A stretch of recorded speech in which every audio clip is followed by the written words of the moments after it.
Hello, everyone, and welcome to our special panel, Facts and Fun Publishing Nonfiction for Children. And a very happy Earth Day to everyone as well. This is a perfect topic this evening, writing nonfiction to celebrate Earth Day, too. So, this program is brought to you in partnership with the Ohioana Library and the 2025 Ohioana Book Festival. The Ohioana Book Festival is taking place in person on Saturday, May 3rd from 10 a.m. to 5 o'clock p.m. at the State Library of Ohio and Ohioana Library. It will feature more than 75 authors and illustrators across all genres and age groups, and all of them are from Ohio, so it's a very special festival. Tonight is one of the festival's kickoff events, and we are so excited to be here with this panel of amazing Ohio authors and illustrators who I actually know pretty well as well through SCBWI. It's a great crowd we've got here tonight. So to get us started, I am Kathryn Powers, and I am wearing two hats this evening. Hat number one is that I am the Regional Advisor Emeritus for the Ohio Central and South chapter of the Society of Children's Book Writers and Illustrators, and that's a super long name that we happily shorten to just SCBWI. So in hat number two is that I'm also the Assistant Director of the Ohioana Library. If you couldn't tell from both of my hats, both of these organizations are near and dear to my heart. And I love the Ohio literary community. So I am thrilled to bring my two favorite organizations together to talk about nonfiction children's books this evening. Just for anybody in the audience who is new to the realm of children's literature and publishing, SCBWI is a global professional organization for children's writers and illustrators, from board books and picture books through young adult books. It includes members from all over the world, as well as at all points in their publishing careers, from multi-published best-selling authors and illustrators to folks who are just dipping their toes into the industry. I personally have been a member since 2008 and have learned so much about craft and publishing over my 17 years as a member. But even better, SCBWI helped me find a fantastic community of like-minded writers and illustrators who are really just so supportive of each other as we share our love of children's books and writing and illustrating.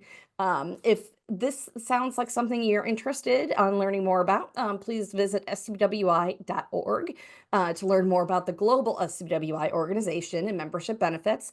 We'll also put the information for both the global website as well as our regional chapters website in the chat in a little bit. Additionally, I also want to thank the Ohioana Book Festival sponsors and partners, all of whom you can find listed on the Ohioana website, and a special thanks to the official festival bookseller, the Book Loft of German Village. You can get copies of all the books featured on this panel at the festival on May 3rd. And two real quick housekeeping items. We will have audience Q&A time during the last, starting at like 8 o'clock. So the last half hour or so, 20 minutes, half hour of the session. So please use the Q&A feature that you should see at the bottom of your screen. Feel free to type in questions at any time this evening as well. And additionally, a reminder that closed captioning has been enabled for this program.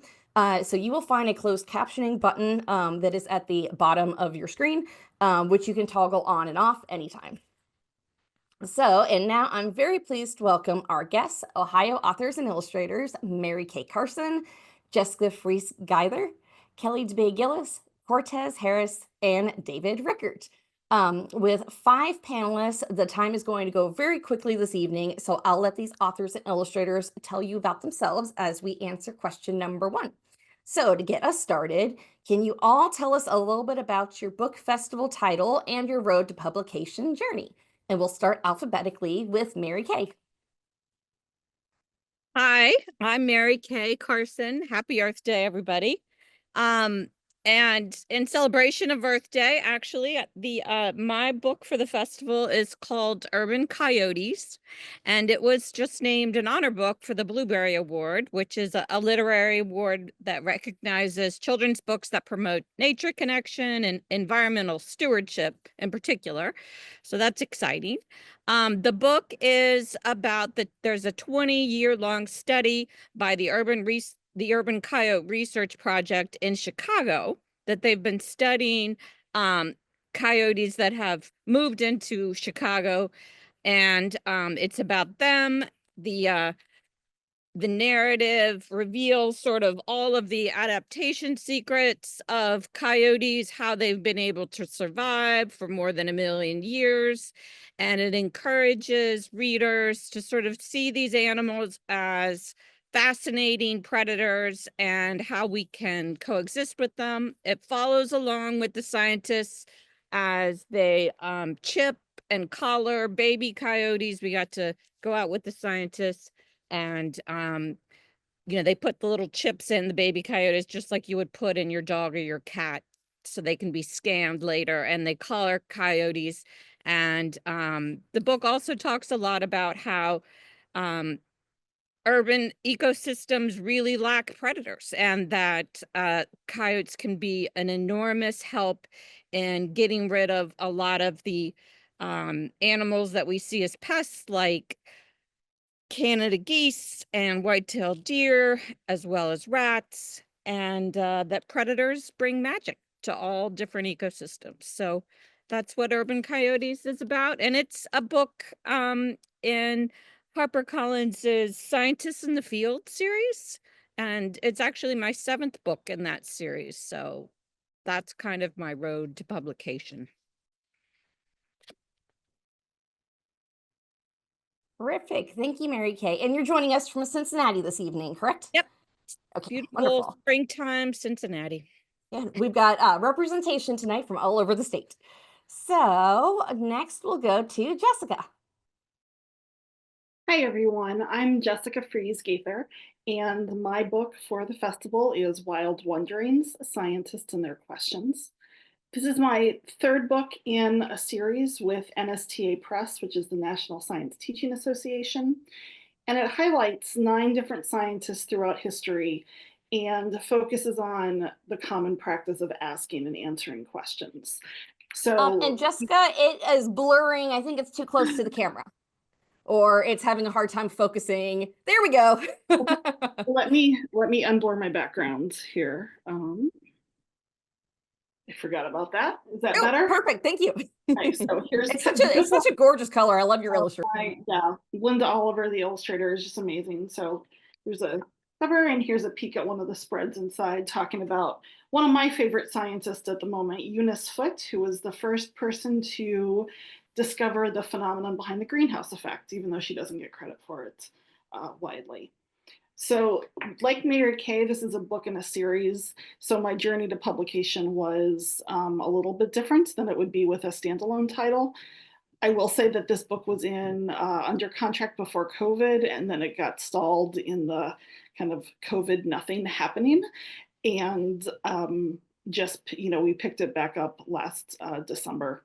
And so there was some rewriting and revision involved to get to the version you see today. Perfect. Thank you very much. And so happy you can join us. Are you joining us tonight from Washington, D.C., or are you in Ohio? I am in Washington, D.C. right now. I'm currently an Albert Einstein Distinguished Educator Fellow at the Library of Congress, which is a writer's dream.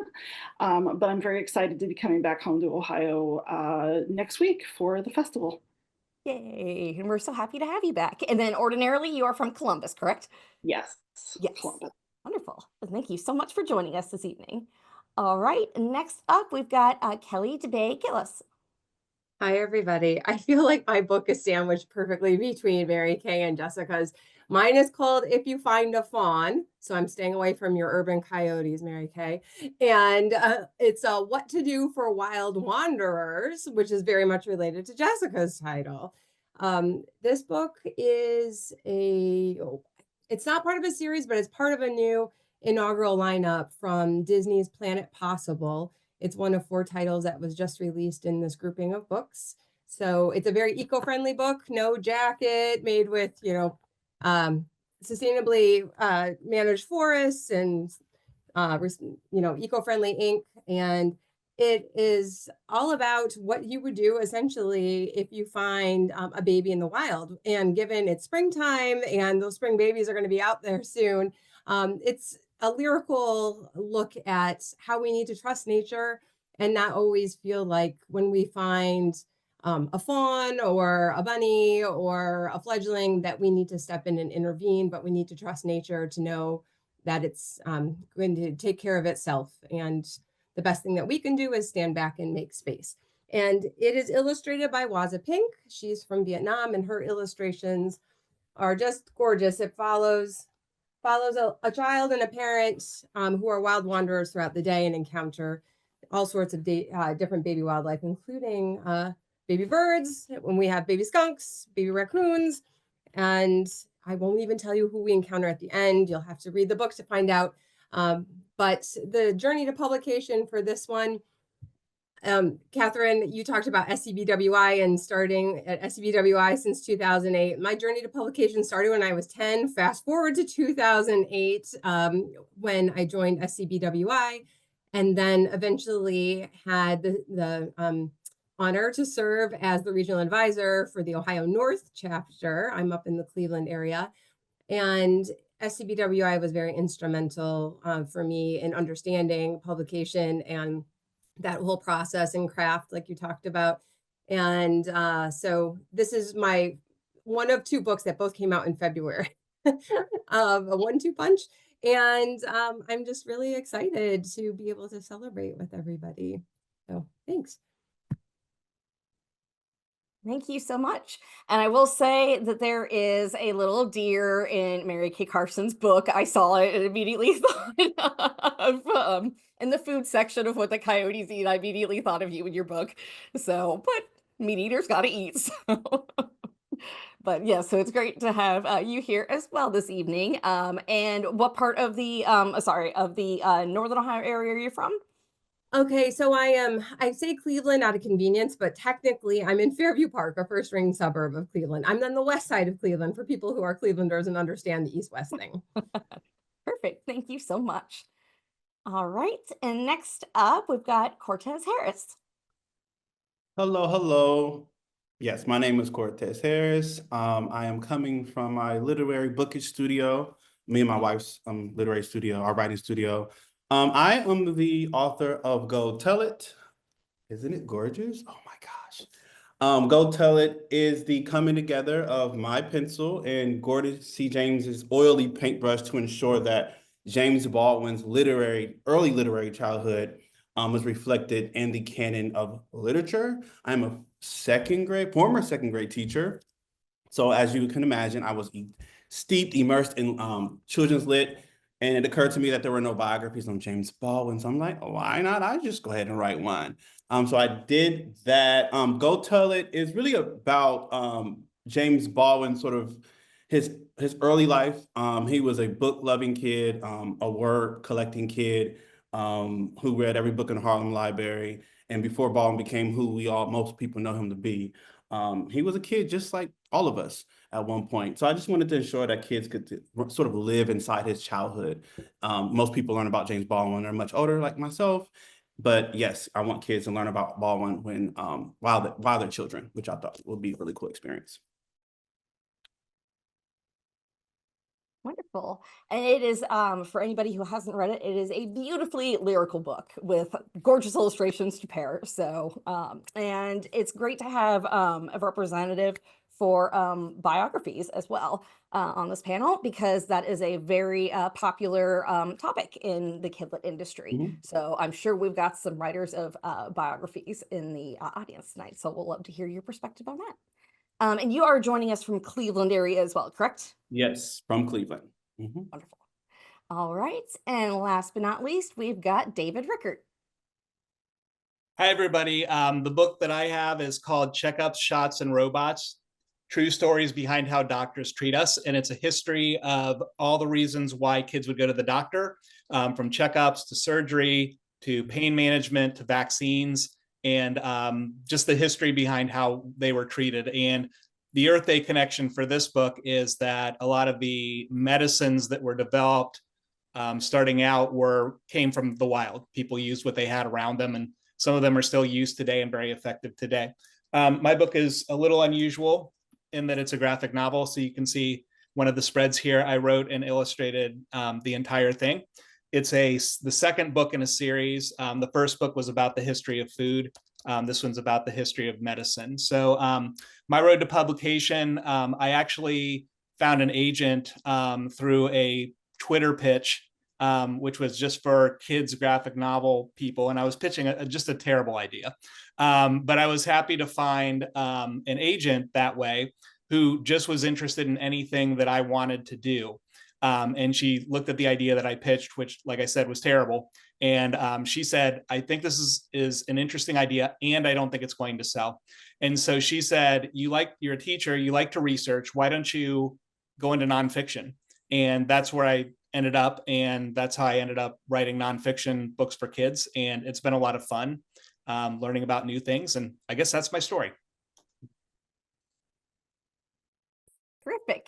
And David is joining us from Columbus because he has regularly attended our SCBWI meetings over the past few years. So it has been great to follow his road to publication journey. As you can see, we have a very wide variety of both subject matter and even age groups as well for writing nonfiction for children. So David's book is more for the middle grade audience. As well as Mary Kay Carson's. And then we have more of the picture book variety as well for Jessica, Kellie, and Quartez. So it's a very diverse field of the children's publishing industry and definitely needed at all age groups.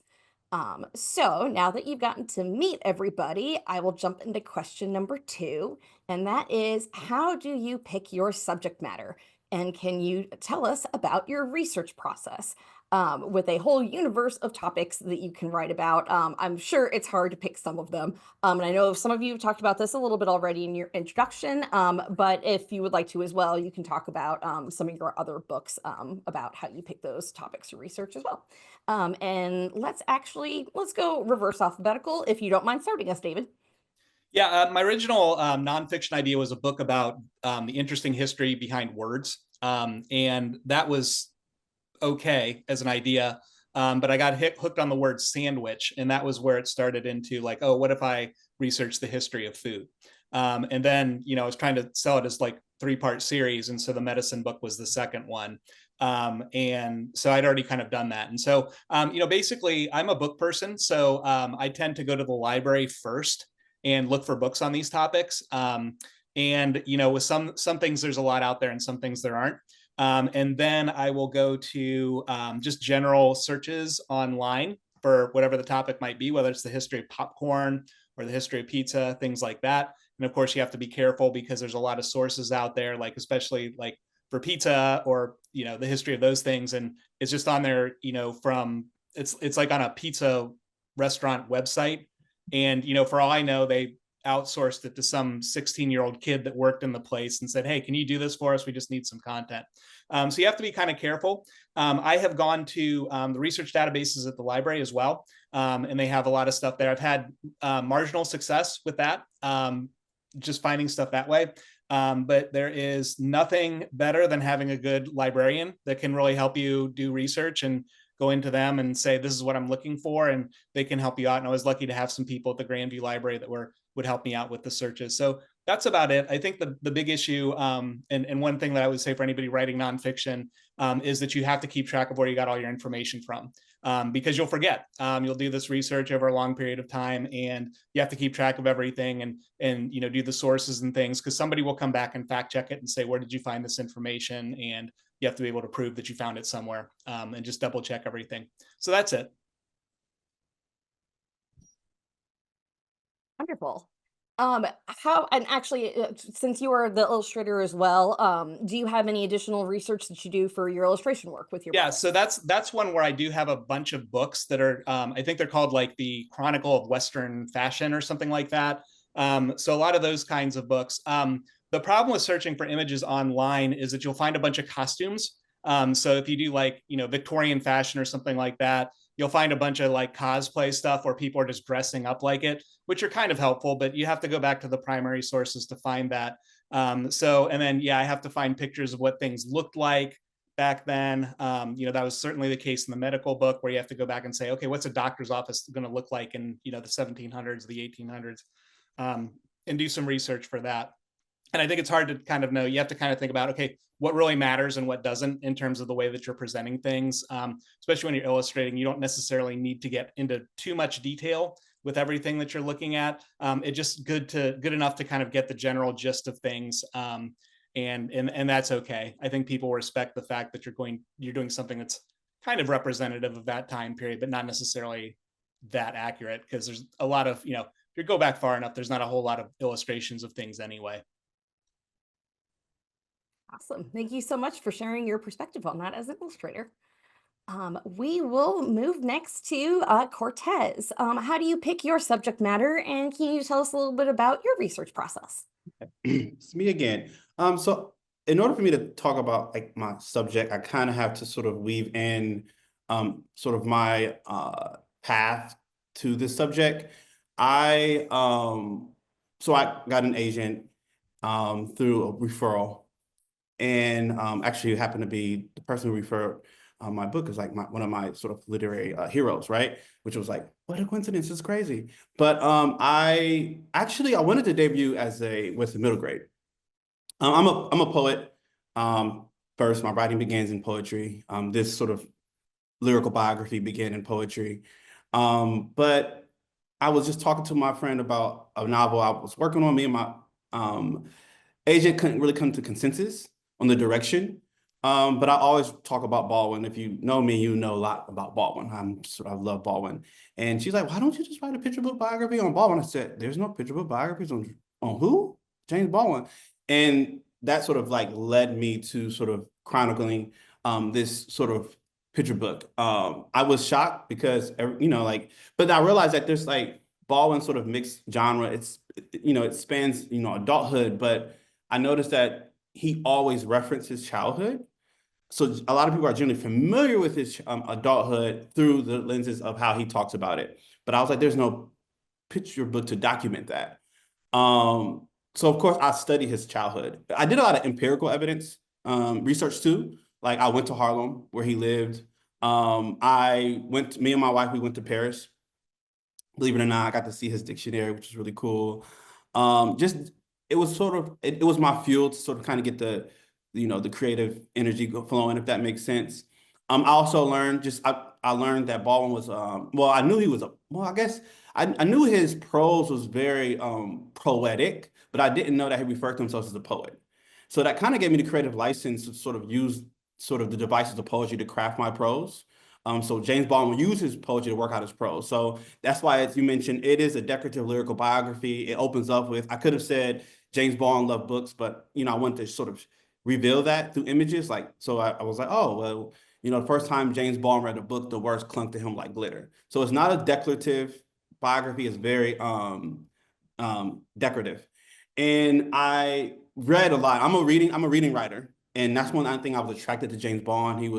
He really loved to read, and I loved to, clearly, right? Duh. But I remember I was a classroom teacher, and I'll never forget, it was almost like his books were finding me in some sense. I remember I had no business being downstairs in the basement of my school. Clearly I'd be in places I'm not supposed to be. And I was just digging through, I don't know, maybe looking for school supplies because we didn't have school supplies. I'm like, there gotta be some school supplies around here. They're saying we don't have enough crayons. There gotta be something. And I found this book. And it's a biography of James Baldwin, and I was able to draw from this book a lot. And I read a lot of his own works. So yeah, it was sort of like a coming together of like all Baldwin's books, but also a lot of my observation of Baldwin, sort of like the life he left behind.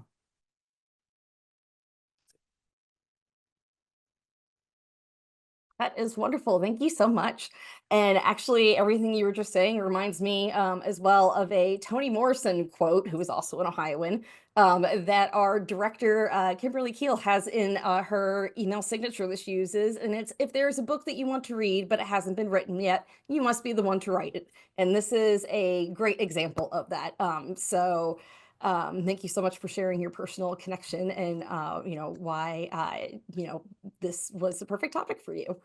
And there are definitely lots of, topics that surprisingly no one has written about. So those are good ways to, for sure, find, something to write a nonfiction book I should mention that editors were puzzled that that there were no biographies on James Baldwin's childhood. So it wasn't, it went to auction. It was like a 9-editor auction. And a lot of that was because a lot of editors were baffled. They're like, what? Huh? I'm like, I promise you, I had the same reaction. So we were all like, what is going on here? So, but now there's 2 books, and Baldwin is deserving of more than 2 picture books. So hopefully there's some more picture books that enters the world. Yes, and that is true as well, is that it's also okay to have multiple picture books or, middle grade or whatever on a certain topic, but it's great to be the first as well. So thank you so much for sharing your perspective. Let's see here. Next, we will move on to Kellie. Clearly, I'm not good at reverse alphabet. I didn't think it was coming to me so soon. So this book, I feel like I wrote this out of worry and sort of regret for the baby animals that I have tried to help in the past and did all the wrong things about, right? I mean, as a kid, I think we want to help. And watching my own kids with, neighborhood baby animals, same situation. So I tend to write about the things that emotionally resonate with me. I'm an environmental scientist. I've been working in the field for 30 years. And topics that tend to worry me, I feel like a creative connection to. I think I work out my angst through my writing a little bit.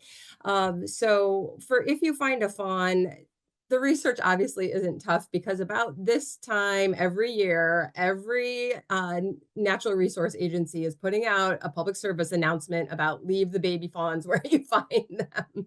And to me, that was a clear sign that there was a gap in what we communicate to little kids about this and families, because every year they're having to do this public education campaign. So it was an opportunity to me to, fill a gap, and also my ode to an apology to the animals I've tried to help in the past.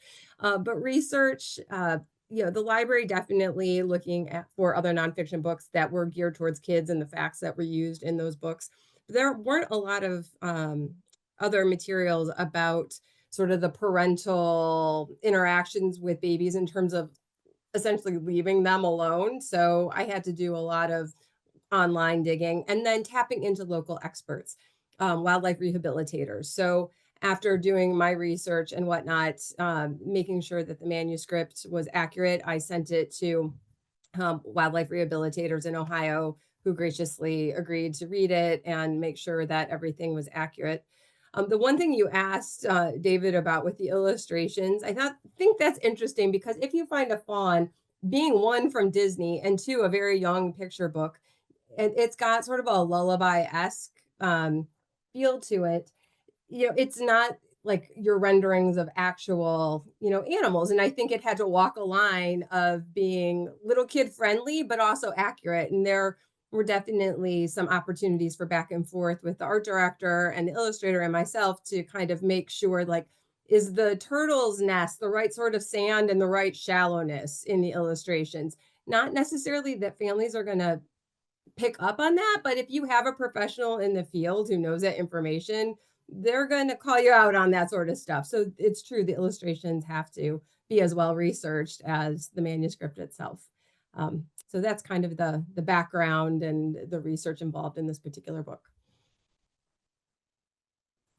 Wonderful. And just since I know the background of the story, do you mind sharing a little bit about how timing worked out for the publication of the story as well? Because I know we've got lots of folks in the audience who have lots of projects, and I think that's a great story to kind of, you just never know what's going to happen. It is so true. Yeah, this book was definitely a roller coaster. Speaking of emotions, so If You Find a Fawn, it was written in 2019, and it eventually made its way through my agent to an editor who had just moved from her previous publisher over to Disney. And so we kind of knew stylistically this would fit what she likes as an aesthetic.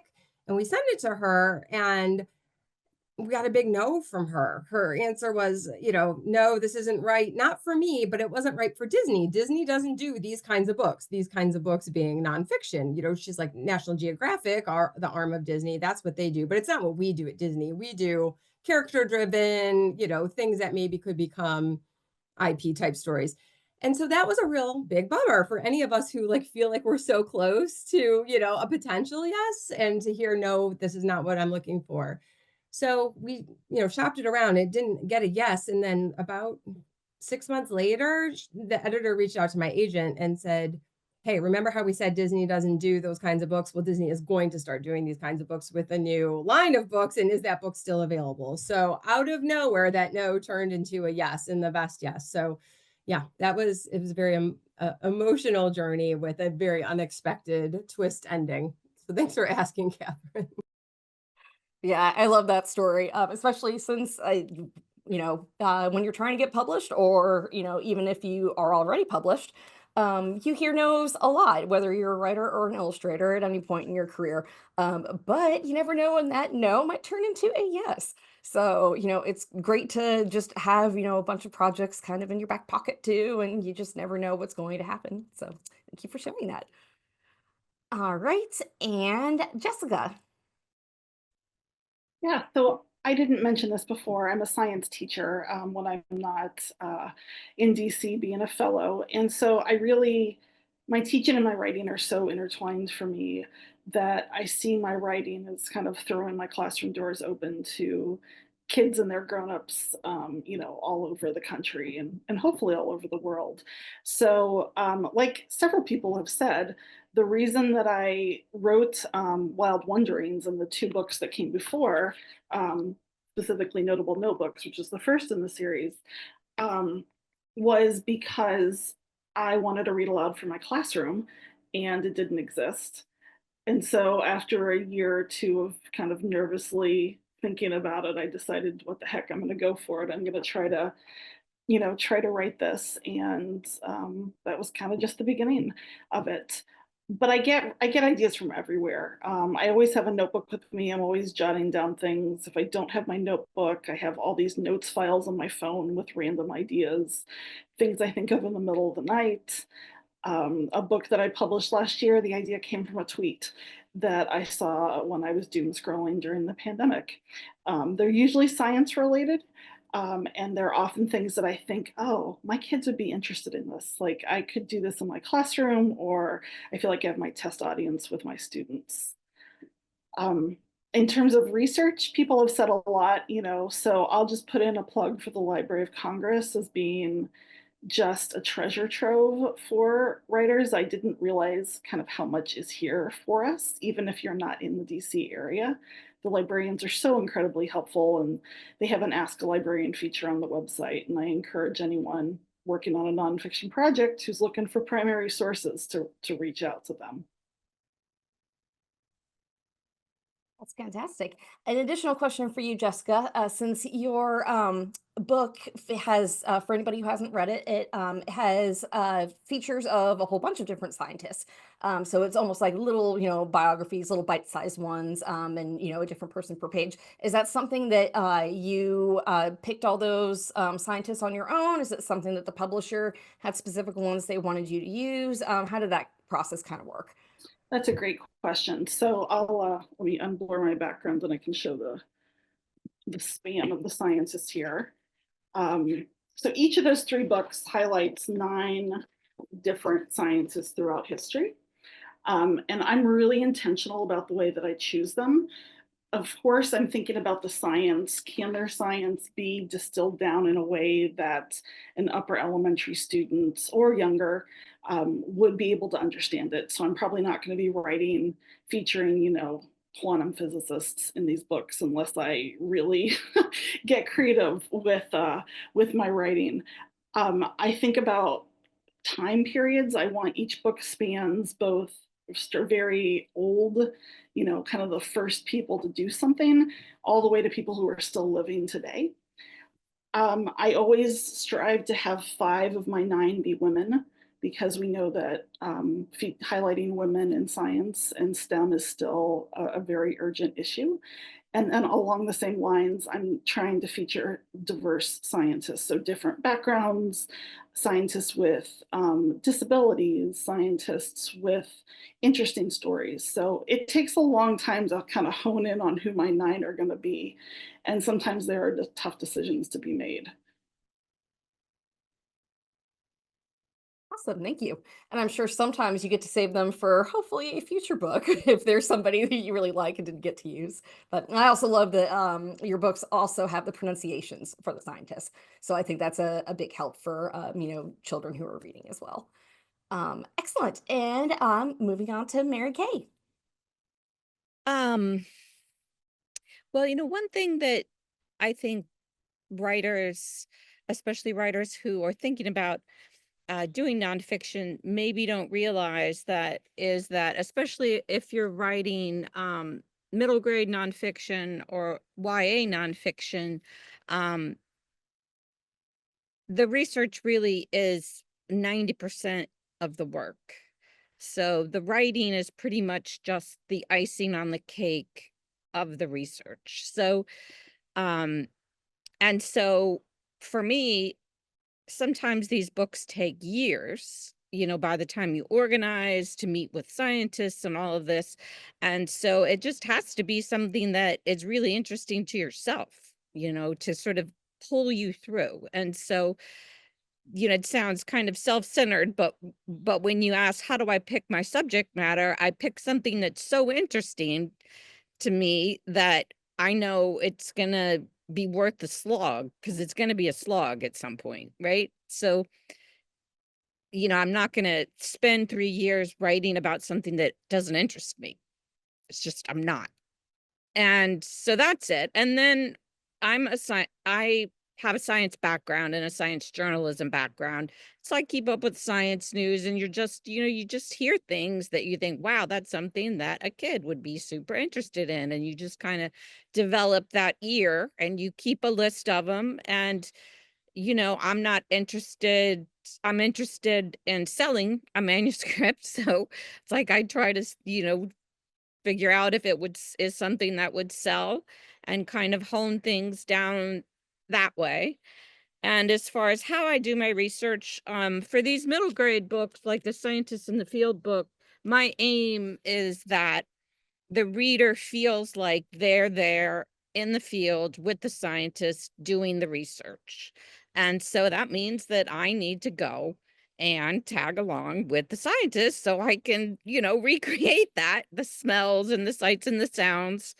So other books that I've written, picture books, like I have a picture book, The River That Wolves Moved, that is a different kind of process. But for these middle grade Scientists in the Field books, there's nothing like being there. And so I want to be there. Does your publisher set those up for you, like meeting with the scientists, or is that something you do all on your own?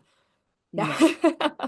And are they generally receptive to having you tag along and get quotes from them and all that good stuff? This is my 7th one. And that's another thing you learn, is that I don't want to play with anybody who doesn't want to play with me, and so that's part of it. You contact scientists, and if they seem excited about it, then great. And if, they make you feel like they're wasting your time, you find somebody else. At least that's how I work. So, and again, it's very hard to contact somebody and say, hi, I have an idea for a book. You don't know me. It probably won't get published, but I'd like, to see if you would let me tag along with you, even though it may come to nothing, so it's a special kind of person on that end too. And, usually they're parents, it's like they usually have their own kids and think that would be great. Very true. Often. And also, since you have such an established career, do your publishers pitch you ideas at this point as well, or do you still generally come to them with an idea of a book you'd like to do? No, it's still a fight tooth and nail for every idea. Okay. Yeah. And this is the Scientists in the Field, which were started by Houghton Mifflin. And this was a contract I got through Houghton Mifflin. And then, of course, they were sold to HarperCollins. And we were lucky that my agent ensured that they would, respect the contract. Mhm. But they've killed this. But, HarperCollins has killed the series. So, because middle grade nonfiction is kind of dead right now. So no, it's still, unfortunately, It's Well, still, hopefully there will be a resurgence because it's, your book is fantastic. The series is fantastic. And yeah, so conversational to read too. And, really it's, as Quartez was saying, nonfiction writing is not just repeating facts. You have to make it, something that kids want to read, sure. and, use language that's engaging and everything. And that's definitely something, that, your middle grade ones have for sure. So awesome. Well, and another good thing for everyone in the audience to know is that no matter where you are in your career, whether you're just starting out or have, multiple books published, under your belt, there are little obstacles at every turn, but it's also really rewarding as well when you get your book out into the world. But yeah, it there's different obstacles at different stages of your journey. I think that's a good way of putting it. So well, terrific. So that takes us through that question. I have loved hearing from you all. This is, just super fascinating to hear everybody's perspectives. So Mary Kay, if you don't mind, I'll go alphabetical this time for our next question of what authors, artists, cartoonists, or other creatives in creative works inspired you to become a writer or illustrator of books for young readers, writer in your instance? I started my career at Scholastic writing for a science magazine for upper elementary kids called Super Science. And this was a long time ago in the 90s. And my editors there were a huge inspiration to me, really helped me not only learn to write, but encouraged me. And I have to really give them a huge, amount of credit. As far as other writers, I'm a big fan of Cy Montgomery, she's the person who started the Scientists in the Field series. And, the late April Polisser, who was a fabulous nature writer. So that's pretty much. Fantastic. Thank you so much. Jessica, who have been some of your inspirations? Yeah, so my biggest inspiration, I think, was just growing up at the library with my mom, who would take me and my sisters every week, and we would, max out our library card with as many books as we could carry, and then bring them back the next week and get a whole nother set. So reading was just a huge part of my childhood, and we just love books together. And so I think that's kind of where it started. I have boxes of little books that I made when I was maybe in third grade. They're all science nonfiction themed. I cut out different pieces of paper and there's different topics. And so I had the bug early. But the first author, when I was looking at your questions, I thought about Arnold Adolph, who was a poet, I think from Ohio, actually. He did an author visit. Yes, he was from Ohio. Yes. He did an author visit when I was in fourth grade. And in addition to the author visit, there was a small group of students who got selected to go do a poetry workshop with him.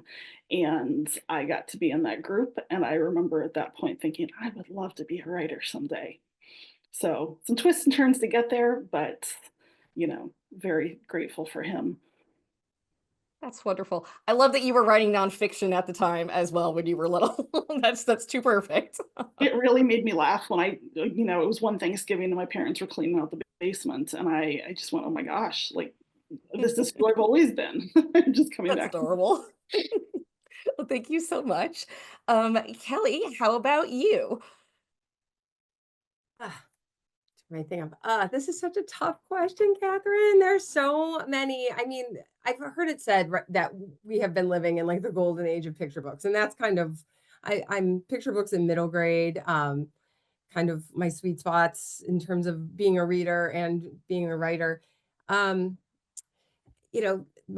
childhood librarian, just like you said, Jessica, was like sort of my superhero and was the person who got me even started my love of reading, which became my love of writing.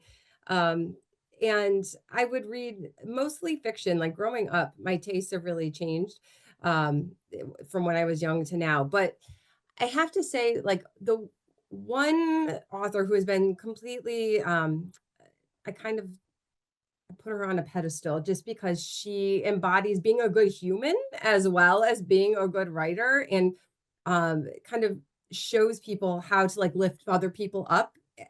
Being an author, using her platform for that is Kate Messner.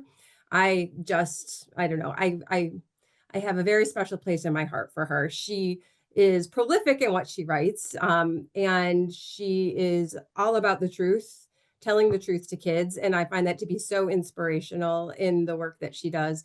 And I've discovered so many other writers because of the people she amplifies using her platform. So I would have to say, hands down, Kate is just, she's a superhero to me. But I love Nicola Davies. I love Isabel Thomas. I love people who can take science and make it poetry. I think that's a special talent. And so props to anybody who is able to achieve that. But I just feel lucky to be part of the Kidlit community because so many people are so inspirational.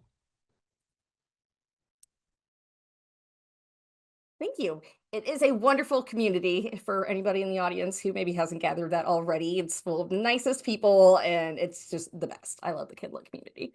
So thank you so much, Kellie. We'll move on to Quartez. So again, in addition, for you, in addition to James Baldwin, what authors, artists, cartoonists, or other creatives inspired you to become a writer? Yeah, so I love this question. I love questions, by the way. The first writer that comes to my mind is Sharon Draper. I had when I read Tears of the Tiger, I had like a visceral reaction, meaning I cried. I think it was the first book that made me cry. And I'm like, growing up, I wasn't introduced to a lot of books that looked like me. So I didn't really appeal to a lot of books because I'm like, these are not my friends. I don't know these characters, and yes, it's, after a while you want to see yourself, you'll read and read, but after a while you want to be like, well, but what about me? What about my friends? What about my mom? And so I've always connected with characters. I just wanted to connect more with myself or more with my neighborhood. And reading Sharon Draper's Battle of Jericho, Tears of the Tiger, when I tell you I was in my room bawling, and I'm like, reading can do this? Like, reading can make you cry? And, as a boy, everybody told me that I couldn't cry, but like, you can't tell me that when I got a book in my hand. So that really changed sort of the trajectory of my relationship with writing. I know that when I would read her work, I felt like I lived inside her work. And I'm like, I want to have that effect on the reader.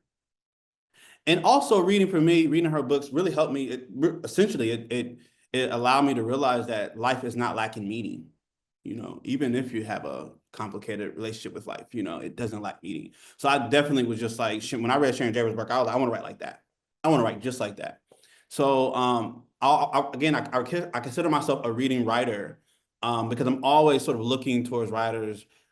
I'm almost trying to scratch that surface of writers who sort of write in such a way that makes me realize that, writing well is so difficult. And the more you read, the more you realize how difficult it is to write, but the more you want to write well. And she writes well. And so that's one writer. Jacqueline Woodson's another. Because Jacqueline Woodson, Sharon Draper, I think she just released her first picture book, but Jacqueline Woodson's been doing this for a while. Like, she's did her middle grades, her young adults, and now she's doing she's been doing, picture books, lyrical picture books. And for me, as a poet, someone who I love the play of words. I love sort of mixing my words with images. I love seeing how far I can take imagery. I love sort of almost like dancing on the page. And I think sometimes I felt like as a picture book writer, I had to restrain myself. And again, when I read, I read so many picture books, but I remember reading, when I would read Jacqueline's work, The Day You Began, for example, it gave me sort of like, I don't know, it really like inspired me to like, okay, let me have fun with my words. And honestly, sometimes we're like, sometimes we feel like language has to be direct, right? And I came to language with the sense of like, language can be nonsensical, like when you hear music, you may not understand it, but you can feel it. So I always say, like, it's never too soon to introduce kids to poetry. There was a teacher I was concerned about kids comprehending a text. And I said, that's the thing, we teach kids that they have to understand everything, but what about sort of they can feel words in their body, you know, sonically. Words can sort of have an effect on you, you know, and I don't always understand everything I read, but I love how it makes me feel, right? So I knew like line by line, I'm not concerned whether a kid understands it line by line, but you know, when they hear glitter, you know, whereas clung to Jimmy like glitter, he hid the glitter from his new friends. It's like, what does that mean? And it kind of opens a door for many interpretations. And I want them to see what's the possibilities for like playful language. So I honestly think, and I think books that allow you to realize, and I say I'm gonna say books that are have a transformational impact is when they teach you that you can literally like create little worlds with your writing. And I'm just happy that, you know, I get to inhabit books in such a way where well, I inhabit books in such a way that inspire me to write. So now I feel like when a kid reads Go Tell It, like I was in Atlanta not too long ago, and I was asking kids like, what do you want to be when you grow up? You know, that question. And she's like, I want to be just like you. I was like, oh my God. I know that feeling. I know that feeling. That's all. Oh, that's adorable. And I love that term, reader writer. I haven't heard that before, and I love it. I think it, you know, just you know, really gets to the core of, you know, what a lot of you know, kidlit folks want to do and what we are. And I will give a plug for both Sharon Draper and Jacqueline Woodson, who are Ohioans. Yay, for anybody who didn't Cincinnati and know. Sharon Yeah, Draper. so yay, Ohio. It's the place to be to, you She's gonna know, be there. And for she's gonna sure. be We there. produce a lot of writers and illustrators. And she's gonna And be Sharon Draper is going to be at the Ohioana Book Festival on May 3rd. So Jacqueline Woodson will not be there this year, but Sharon Draper will be there. So if you are also a fan of her, you know, it's a great time to come see her at the event on May 3rd. So thank you so much, Quartez. And David, how about the you know, creative cartoonists, illustrators, authors who've inspired you, and you know, what made you want to become a creator of children's literature? Well, first off, a quick Sharon Draper story for Quartez. I met her at Books by the Banks, I think, just this past fall.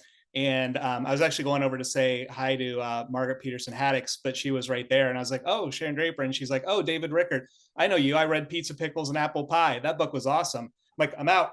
I'm done.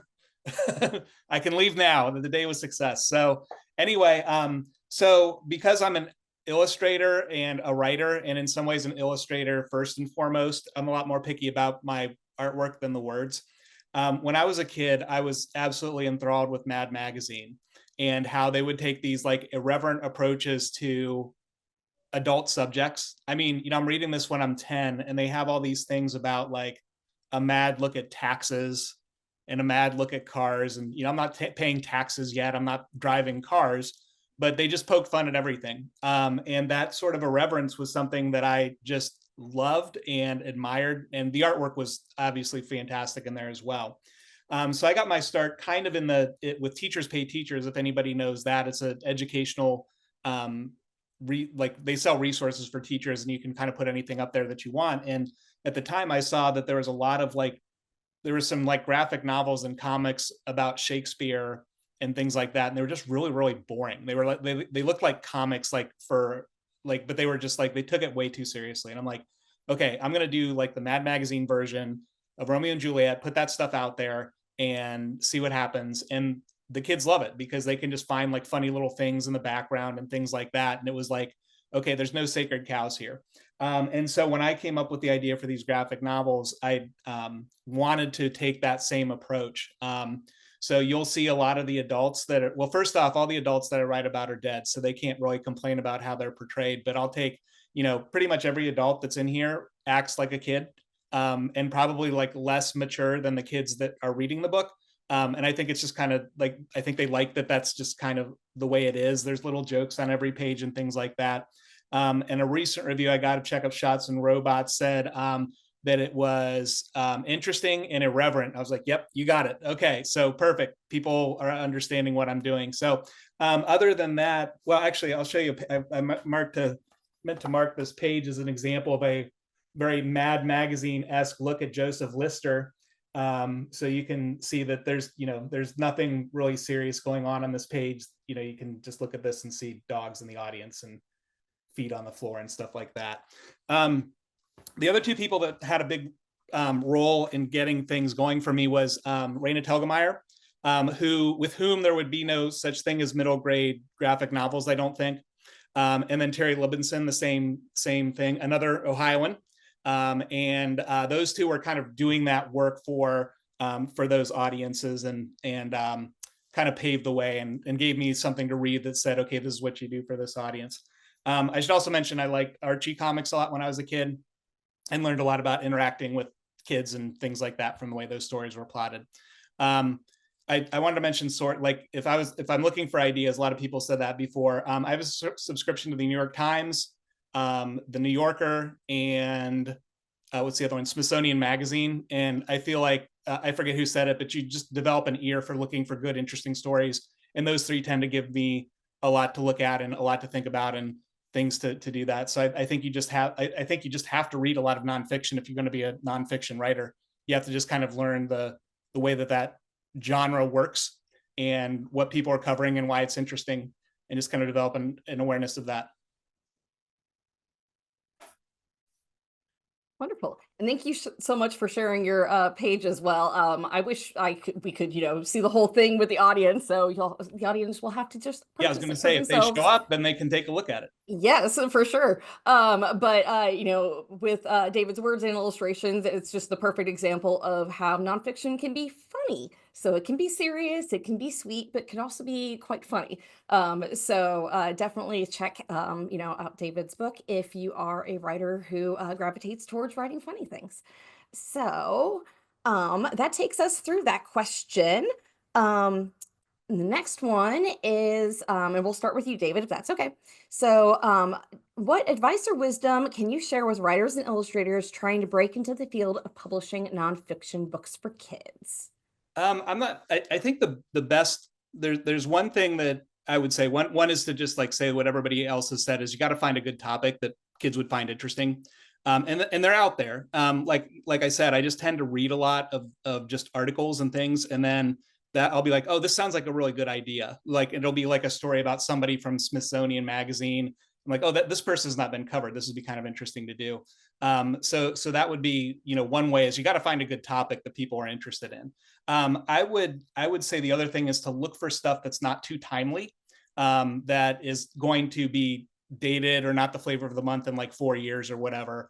You got to do something. I think a lot of nonfiction has a pretty long tail, as opposed to fiction, which maybe is popular and then just kind of dies off. And so you just never know when stuff is going to hit.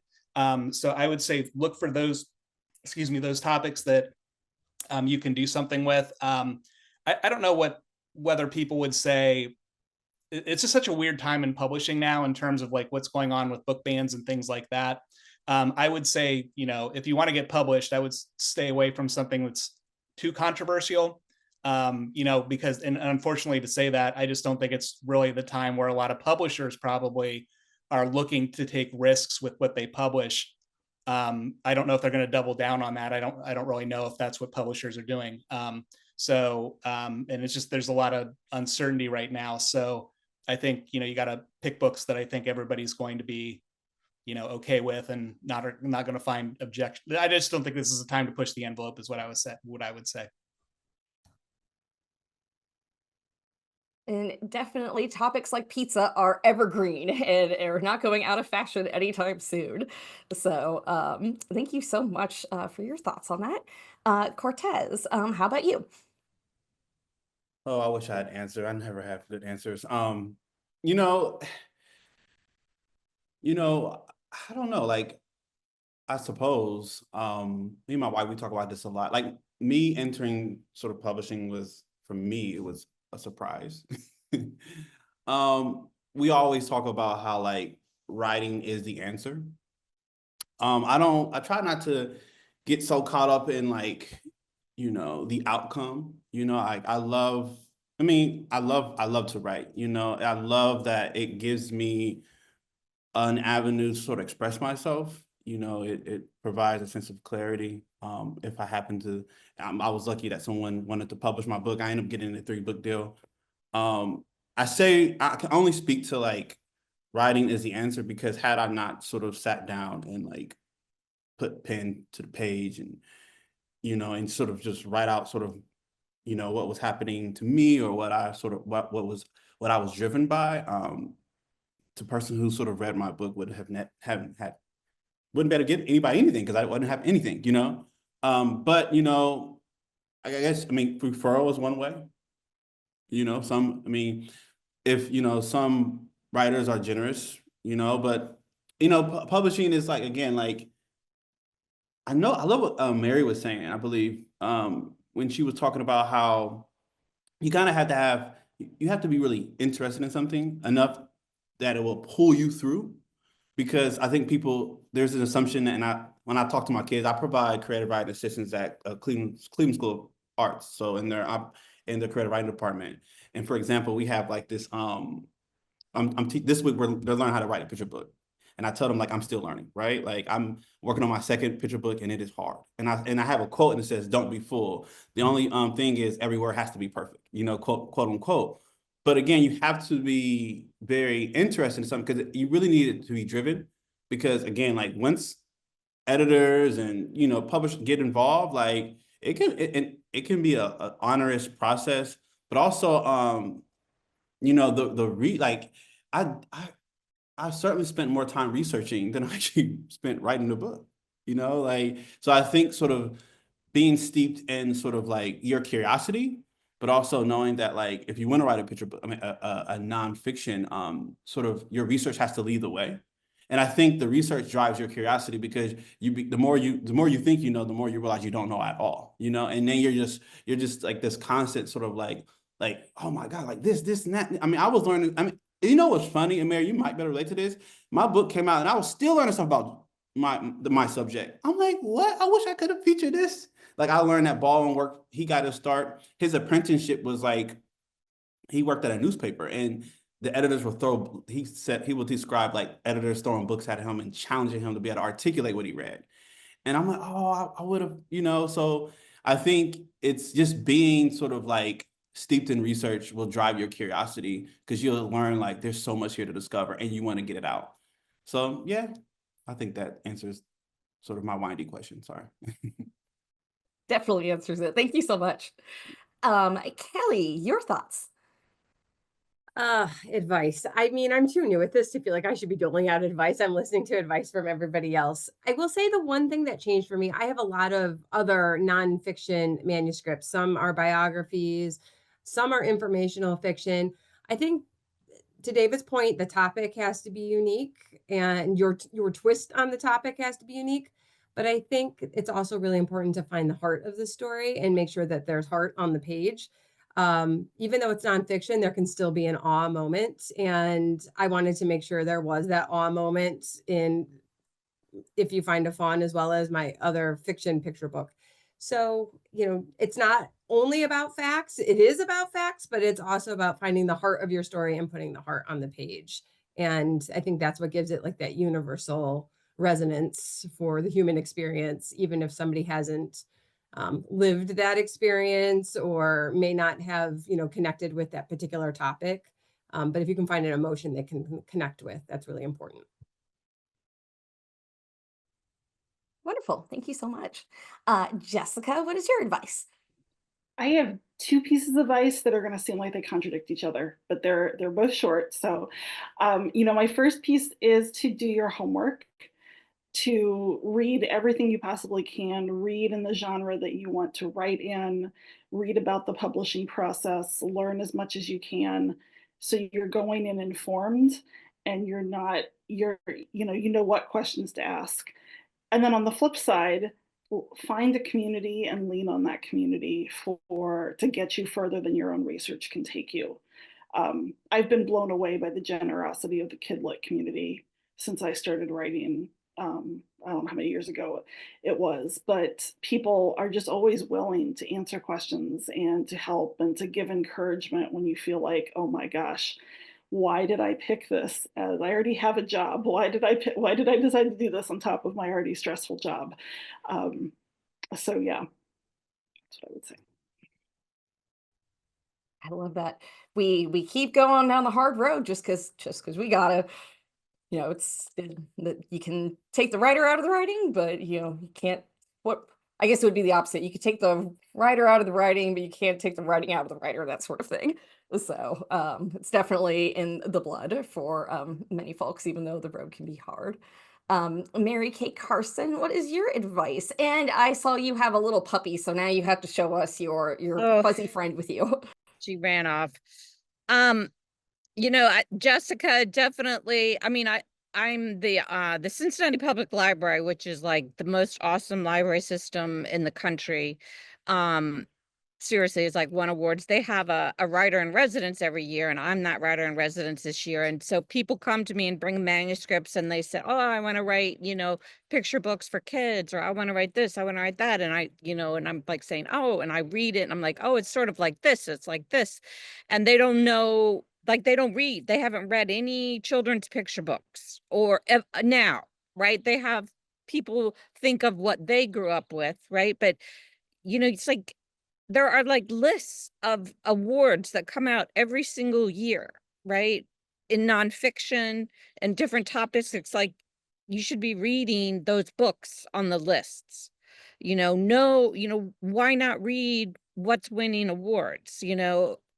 Why not, keep up with Publisher Weekly's, their children's bookshelf, like what's being sold right now, right? And what's current.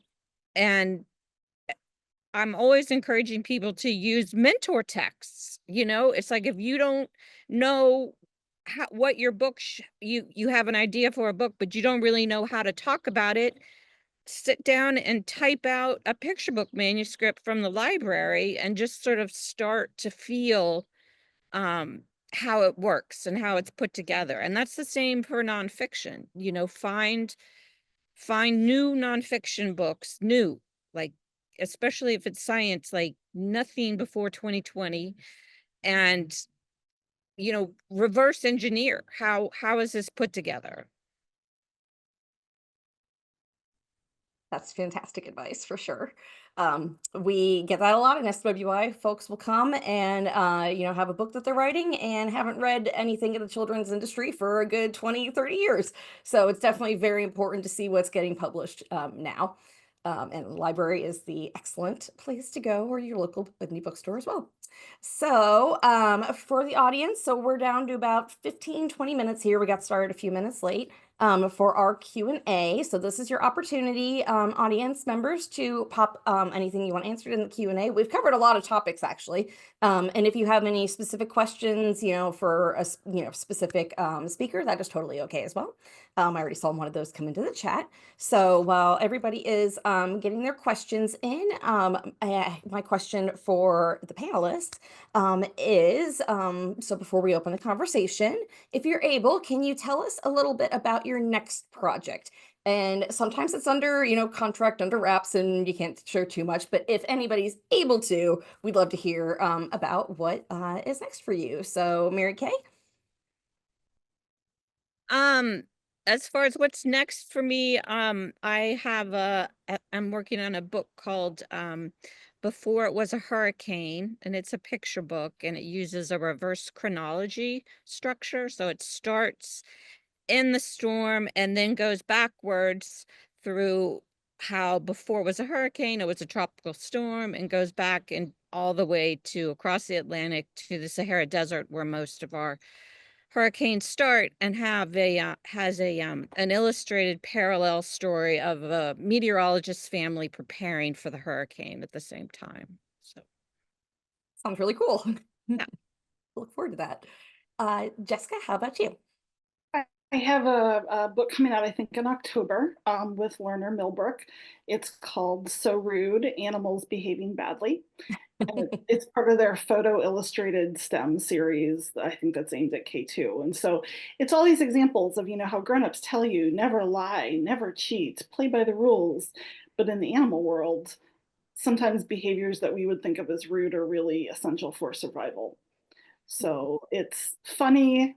My editor thinks it's hilarious. I think some of them are a little disturbing at times, but I'm excited for it to come out. And then I have a million other things like in the hamper that I'm working on.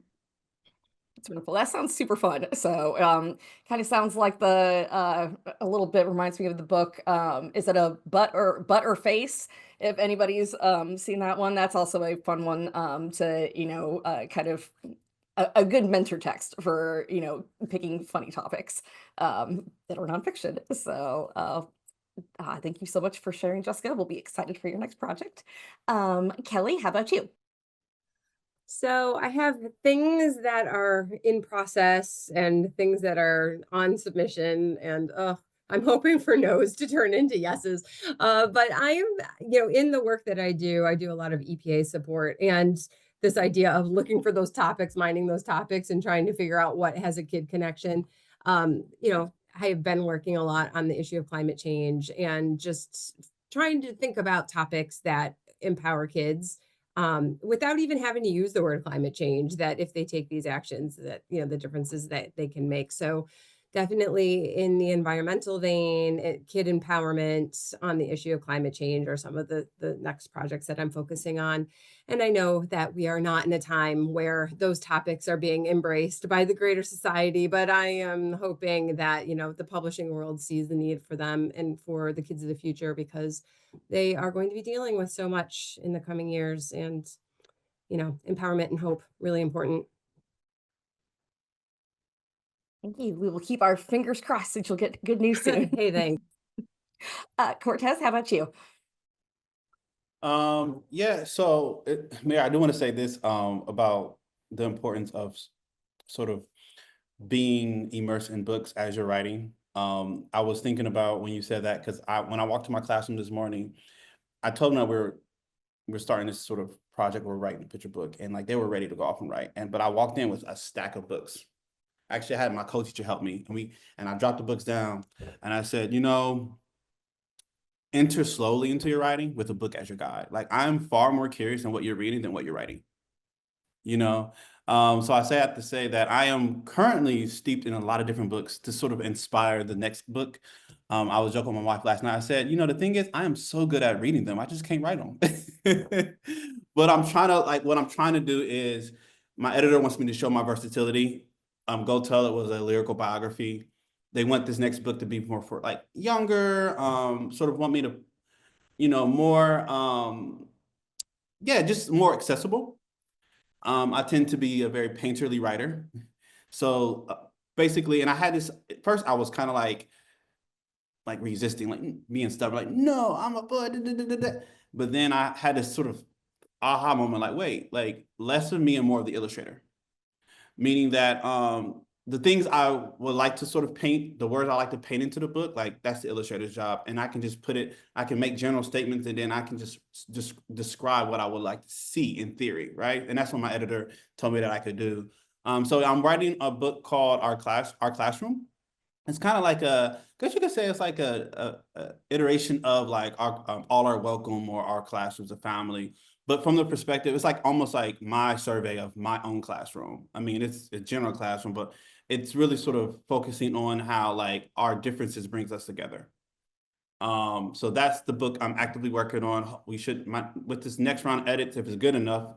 And I love what you say, Kellie, when you're like no's into yes. Like I've heard so many no's just to get, because I got a 3-book deal, but the 2 other books were untitled, and I heard so many no's. Had to fight tooth and nail. I heard someone say that just to get to this point. Like I have Our Classroom, but I've had, maybe like a canon of like 10 books that I said no to. So they finally are like, yes, but hopefully this next round of edits that they can sign up an illustrator. And then I'm also working on learning how to write again, because I'm writing a middle grade novels. I feel like I've been working on it for the past, like all my life. It's just, I don't know. Good luck. Just wish me good luck. I need it. That's all. That's awesome. We'll be very excited to see your next picture book then, and hopefully the middle grade will be on shelves before long too.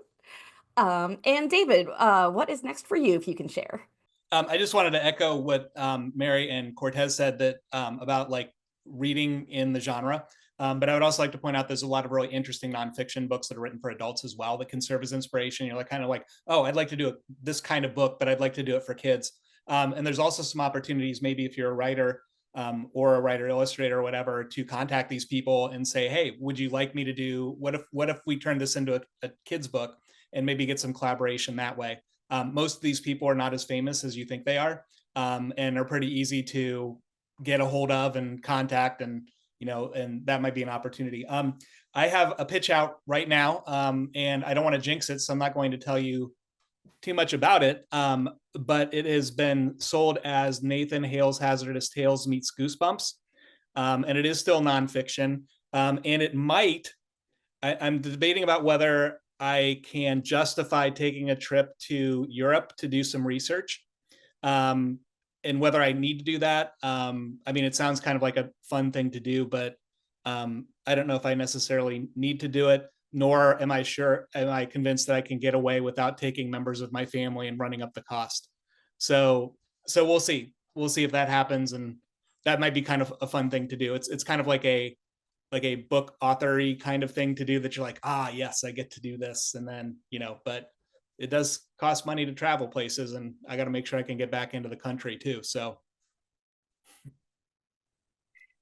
we'll wish you good luck with that, as well as you take that out to publishers. So exciting. Lots of fingers crossed across the board here.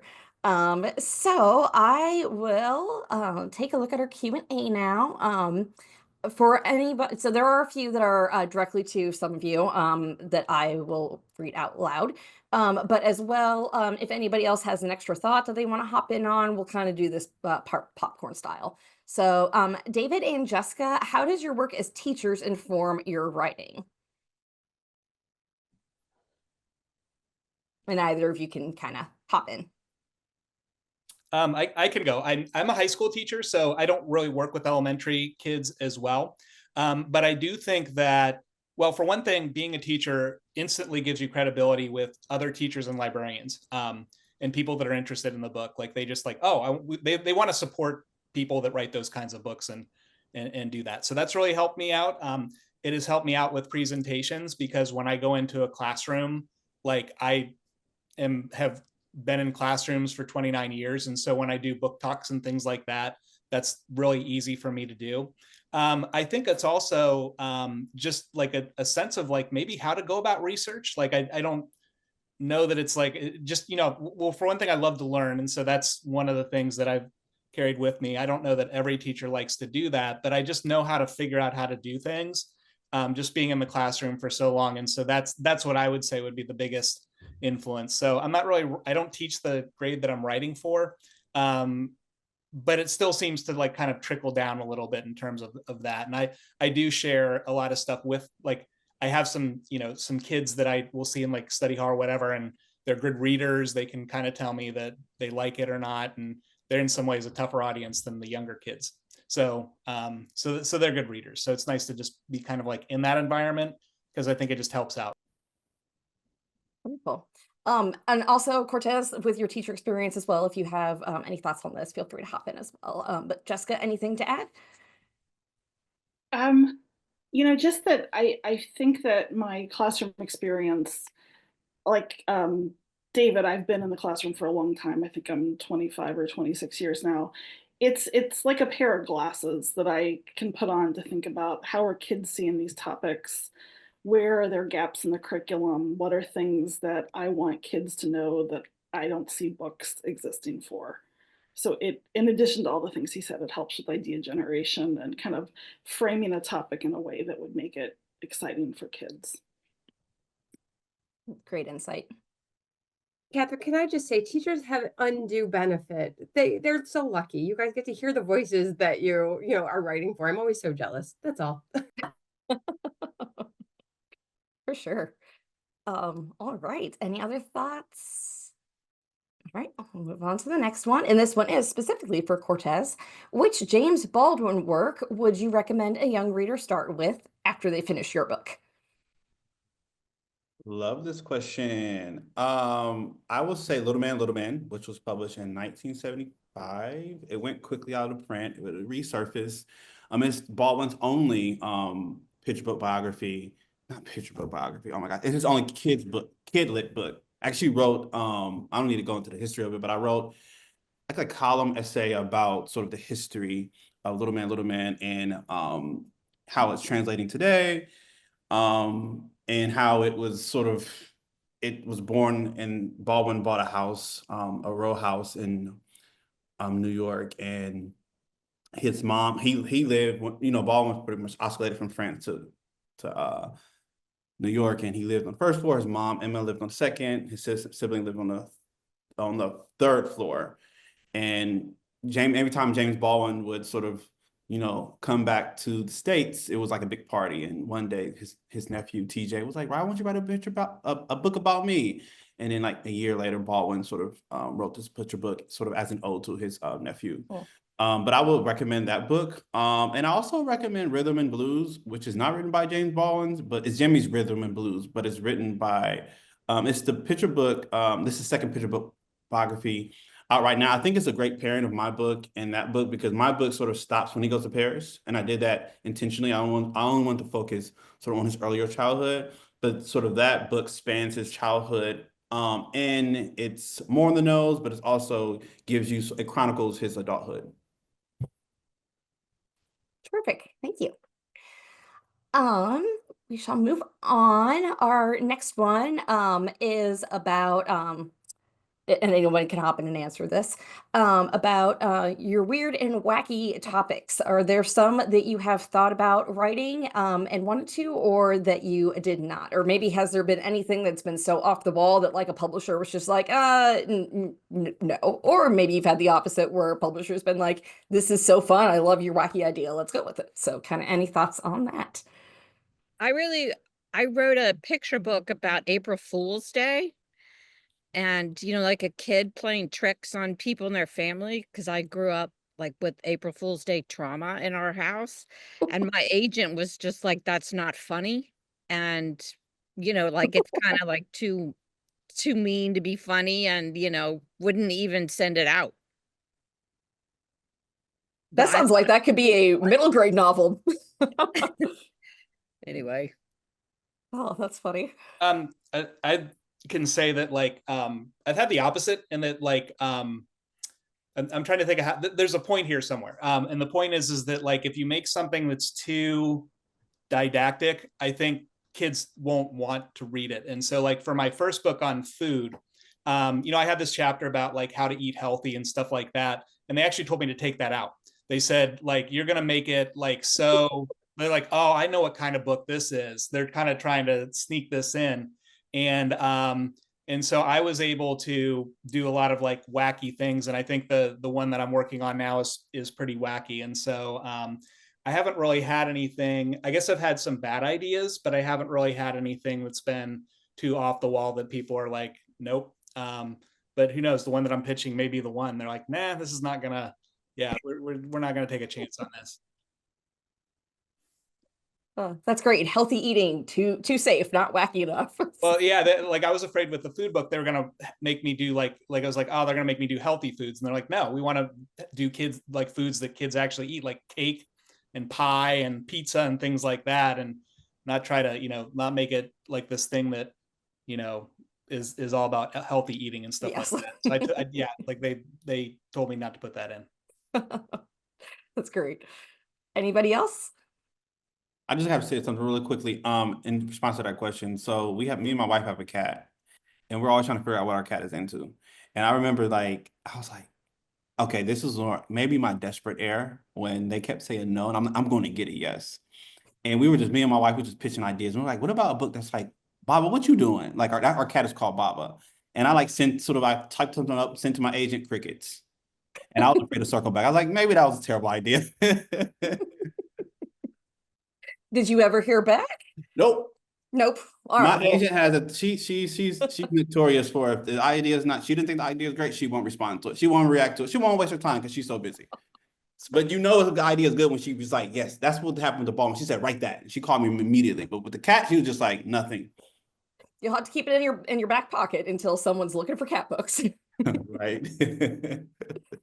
Jessica or Kelly, any thoughts?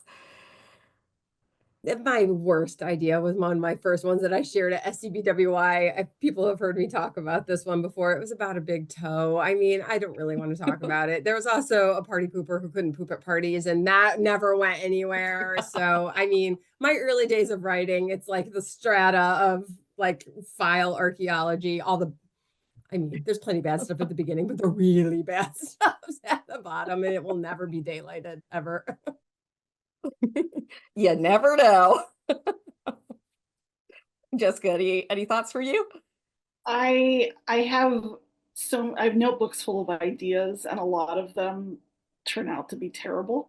But because of the research involved in any nonfiction book, even if it's a picture book, a lot of those just haven't ever seen the light of day because I'm fully able to say no. I'm not going to spend any time on that. That sounded great at 2 in the morning, and in the light of day, no, this is not worth pursuing. I want to add that it may not be like right at the beginning that you find out it's a terrible idea. You may be like 3/4 of the way through and you're like, this is not working, and you have to abandon it. That's true. I myself am a culprit of doing I'll write like a little note of an idea, and then I will look at my notes later and have no idea what this like random assortment of words means that seem to have no connection. So I think that's something also that writers and illustrators do frequently. So we will move on to our final question from the audience. And then I have got our wrap-up question and closing for you. But from our audience, and I'm gonna also make this a little bit broader. So for full-time workers, how do you balance writing and working? Do you have a writing schedule that you found has worked for you? Do you work on multiple books at once? So really it comes down to how do you balance work and life and all your things to, get these, your words on the page and your drawings on the page. And anybody can kind of hop in with their thoughts. I'd love to jump in on this one first. People ask me like, when do you find the time to write? And I say, well, just my house isn't clean. Like, first you have to accept that you can't do everything. Like there's just a point where you cannot do it all. I have gone through lots of iterations of trying to write every day, not trying to write every day, setting really ambitious goals each week with an accountability partner, and then that kind of fell off. And I've come to think of my writing in seasons. So as a teacher, I have certain times of the year that are just bananas. August, September. I'm also usually coaching volleyball at the time. Really, no writing happens in those months, at least at this point. And then there's summer break is a great time. I find that like Thanksgiving through February is a really productive time for me. And so I've learned to embrace that and not beat myself up over not following the same schedule as everybody else. Flexibility, very important. And summers off is definitely one of I think the best things about being a teacher, if you could actually take your summers off to write. Yeah, that was what I was going to say, is it's nice if you're a teacher, you have convenient times off. I was never really able to get them to line up when I was like, when I was in contract or whatever, working on a book. Sometimes it didn't really work out that way. I could never have done the work that I'm doing now if I had young kids who demand attention. My kids are, well, one's in college and the other one's a teenager, and they basically leave me alone. And so that, like, I just don't I have a lot of control over my time now. So I find, I get off work and I'm home sometimes by 3. I find the 3 to 5 time really productive. I find after dinner productive. So if I'm working on something, I can certainly do that. It is important to take care of yourself. So make sure that you exercise, because that time is time that you get back, and staying healthy and things like that will help you be more productive and more creative. So I would say exercise, don't have young kids. Yeah, I'm not sure what the other piece of it. Oh, just find the time that works best for you, and be okay with, like, sometimes time does not work out for you. Like, you sit down and it's just not coming. And that's just the nature of writing anything, really. Some days you just get on a roll and some days you don't. So, but it just matters that you showed up. Very true. That's wonderful. I'm gonna jump into that. I know David said don't have young kids. I'm like, that's not encouraging. It is a lot. It is a lot. It really is. And I've had to lean into that to the point where I've kind of like allowed my son, I enter him into my writing process sometimes. As a conversation starter, but also like, he's a kid. What he thinks. I only have one, mind you, so it must be It may be How old is he? manager. He's 11 now. Oh, 11. I don't know. Yeah, 11. But it still may. needy. But no, to David's point, it was really like one of the more difficult adjustments, but I've had to convince myself that my life doesn't stop because I have a kid. I have to make a beautiful adjustment. And one way I've done that is going to the library and like the kid area play. When he was much younger, I let him play and I would just type away. And I had to get very comfortable with sort of being in odd spaces to write. Even this past summer, he was in the summer program in part because I didn't want to pay for all that money. So we got a membership to the what is it called? We got a membership to what's the bouncy place? The like trampoline parks. Yeah, trampoline parks. Yeah. We got a membership, and he'll go there. We'll pick up his friend up, and we'll write, and I'll be writing there. So it's like you really have to find creative ways to adjust. Jessica, I love what you said. It's funny because it's like we're here, and I know people are expecting answers from us, and we may be perceived as experts, but I'm also here, and I'm looking down, but I'm really taking notes because I'm literally learning so much while being on here. Like I'm also a learner too. But Jessica, when you said like writing in C's, I'm like, oh my God, why am I just not hearing this? I've been going crazy trying to figure out all the different times to write. I'm like, maybe just maybe sometimes knowing when not to write. And Jessica, when you said that, I'm like, oh, so I think that answers someone's that question of like knowing when not to write. And I think that just gave me comfort. Hopefully it gave the person who asked that question comfort, because I'm still struggling to figure out how to partition writing time into my schedule. And I don't know, I agonize over the fact that I don't feel like I have enough time, but knowing that sometimes you just don't need to write, that's what a relief. It was life-changing for me. When I came to DC in the fall, I was so glad that I had discovered that because I'm at the library and new things are flying at me all the time. I'm living in a new city, husband is back in Columbus, and I just didn't expect myself to write. These are going to be a couple months where I don't. And I was surprised at how fast I got back to it. Whereas if I'd been trying to push myself to do it in those first couple of months, I think it would have been harder. But I think we have to acknowledge as writers that we are writing when we're not writing. Right? I mean, we're always thinking about our projects, aren't we? Even subconsciously, I think they're there. So there's a difference between sitting at the computer and jamming on the keyboard and putting words on a page versus percolating, conceptualizing, figuring out patterns and structure. I don't know. I think we're still writing when we're not writing. Kellie, that makes me think about someone asked Toni Morrison that. They said, do you write every day? She said, I don't write every day, but I'm always thinking about writing every day. Toni always says it first and best. Very true. Mary Kay, any additional thoughts? I have made a writer as a living as a writer for 30 years, and it's being a writer, and especially being a self-employed writer, it's like you forces yourself to learn about yourself and how you work, and what Jessica says and everybody says, and it's just everybody has to figure it out yourself and know that it's going to change. Right now, something that's a huge benefit to me is I'm in a critique group that submits every week, and so I know every fourth week is my chance. And so tick tock, tick tock, but that deadlines don't work for everybody, but they do for me. Critique groups and accountability buddies are an excellent way to keep the writer productive, for sure. Excellent. Well, thank you so much for audience for your questions. Those were all wonderful. And it's the Kidlit community. I feel like we could talk for hours because everybody's just always so generous with their time and thoughts. So thank you so much. To wrap us up, I do have an Earth Day question for us, and that is, in celebration of Earth Day, what is your favorite eco-friendly habit in your day-to-day life, if you have one? If anybody wants to hop in. Maybe walking your puppy.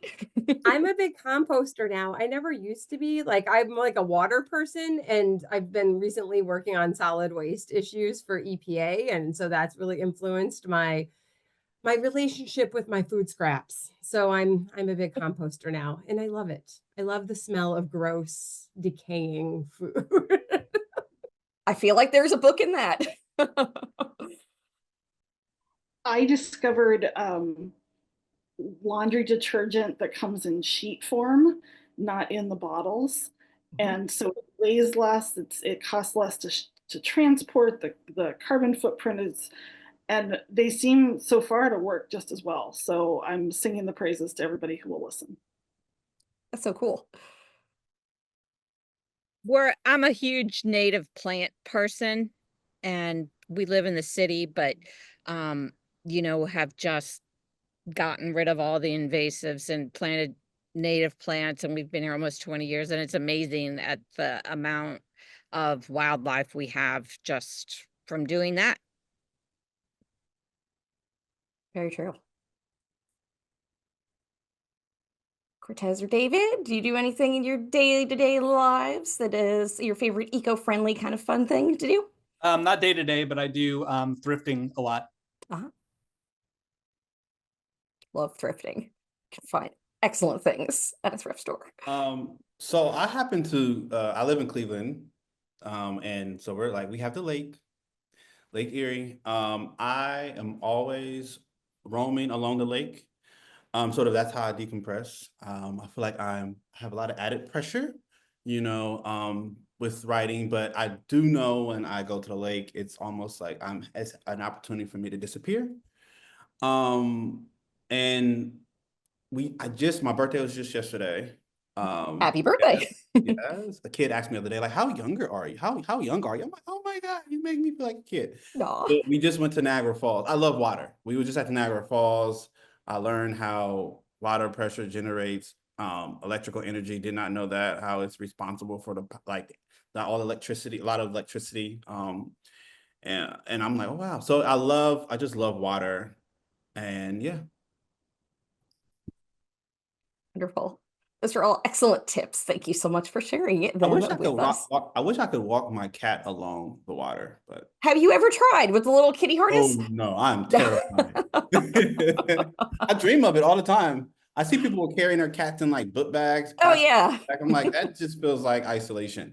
Yep. But I've seen the bubble ones that are clear and you just kind of have your Yep, cat in a bubble and take it along with you. So but my cat will go on our porch and it won't dart off. So sometimes we let our cat go out on the porch. Last time we thought the cat ran away. My wife got in the middle of the street like, no. And they were like, he's upstairs. She's like, oh. I love it. Well, this has been the most fun conversation. Thank you all so much. It has been delightful talking with you. If everybody doesn't mind, if you have your books again, if you want to hold them up one last time for the camera to show everybody. So a huge thank you again to our panelists this evening, Mary Kay Carson, Jessica Fries-Gaither, Kellie DuBay Gillis, Quartez Harris, and David Rickert. You can see all of them and their very awesome books at the in-person Ohioana Book Festival on Saturday, May 3rd from 10 o'clock a.m. to 5 o'clock p.m. at the State Library of Ohio and Ohioana Library, which is in Columbus. I guess I should have specified that earlier for anybody who may be watching out of town. And be sure to visit ohioana.org for more information about the big event. And if you do go to the event, be sure to check out these amazing books and actually book purchases at the festival through the Book Loft of German Village. Support the Ohioana Library as well. So you're supporting your awesome local Ohio authors and illustrators and a library as well. And I feel like this is a good time to just say, you know, wherever you are, support your local libraries. That's a rough time to be a library right now. So yes, if you can, you know, that's a wonderful thing to do. And also a big thank you again to all of the Ohioana Book Festival sponsors and partners, and especially thank you all so much for joining us tonight. This has just been tons of fun and so informative, and we look forward to seeing the 5 of you at the in-person festival, and we hope to see some folks in the audience as well. So thank you so much, and good night, everyone. Thanks, Kathryn. Thanks, Kathryn. Thanks, everybody. Happy writing and illustrating. Thanks, bye. Bye. Bye, everybody.